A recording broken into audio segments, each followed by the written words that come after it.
Ashabul Kahfi juga dibaringkan oleh Allah 309 tahun. Kita sekarang begini atau saudara kita yang begitu itu, Ashabul Kahfi yang begitu itu, bukan karena kita jelek, atau sebaliknya bukan kita karena kita hebat, bukan. Ya memang takdir Allah begitu. Ashabul Kahfi yang begitu, orang yang sakit yang dibaringkan 27 tahun itu belum tentu jelek. Hanya takdir Allah begitu. Wah ya apa? Presidennya kok ngono? Nah itu takdir Allah untuk kita dipimpin oleh orang yang sekualitas itu. Kenapa? Kok Allah mentakdirkan kita dipimpin oleh orang-orang yang berkualitas begitu itu? Ya mungkin kita perlu evaluasi diri. Betapa kebanyakan umat kita, kebanyakan mayoritas kita, ya sekelas presiden yang ditunjuk oleh Allah yang memimpin kita begitu itu.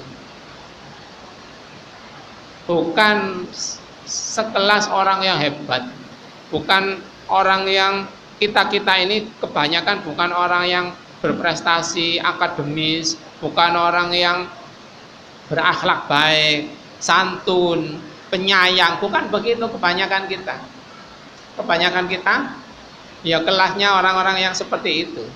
Nah, evaluasi bagi kita, bagi para khatib, bagi para mubaligh, bagi para guru, bagi para pengurus ormas, bagi para takmir, betapa kita ini kurang semangat dalam berdakwah, betapa kita ini sangat lemah dalam berdakwah, betapa kita ini semua umat Islam ini sangat ogah dalam mengajak orang lain. Kewajiban berdakwah ini bukan hanya tugasnya mubaligh, semua muslim harus berdakwah di pinggir-pinggir jalan, di warung-warung kopi, kepada saudara kerabat kita, tetangga, teman kita, itu kita harus berdakwah, ngajak.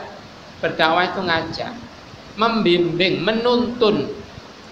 Namanya ngajak, ya kayak kita ngempit anak kita atau ngerangkul saudara kita. Ngajak itu begitu, diajak. Nah itu kita ini semuanya, semua umat Islam itu punya potensi, tetapi tidak mengajak orang lain untuk berpotensi seperti kita. Ini evaluasi bagi kita. Kembali lagi ke surat Al-Kahfi ayat 11-12 ini. Allah menutup telinga mereka untuk tinggal di gua beberapa tahun. Tumma ba'atna, lalu tumma kemudian ba'atna, kami bangkitkan mereka lina'lama, agar kami mengetahui ayyul hizbaini, di mana atau siapa dua kelompok ahsa yang lebih tepat dalam menghitung atau menganggap labithu, berapa lama labithu mereka tinggal, Ashabul Kahfi ini tinggal, amada, berapa lama mereka tinggal. Maksudnya setelah mereka ditidurkan 309 tahun itu dibangkitkan untuk menyaring dua golongan.